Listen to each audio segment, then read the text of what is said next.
Napag-usapan namin, itong lugar na to ay ano na to, yang tag dito, yang Bungabong na.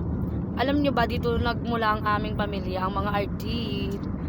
Dito talaga galing sila bago kami napunta ng Quezon. So, medyo, yan, ganyan yung daan. And pag-usapan nga namin na ilagay na sa YouTube ang mga kalokohan namin, ang mga lakad namin at ang mga napagagawa kong mga video, kinaglatan ko.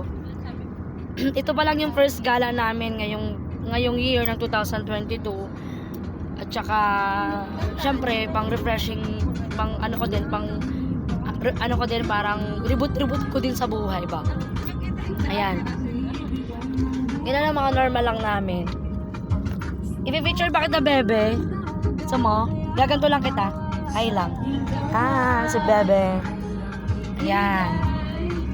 Road trip lang kami. Bungabong ba to? Hindi ko lang alam kung anong part ng Bungabong kasi hindi ko naman masyadong kabisado pa yung mga sityo-sityo dito. Ayun lang. Okay. Part. Ganyan lang yung bayan ng Bungabong.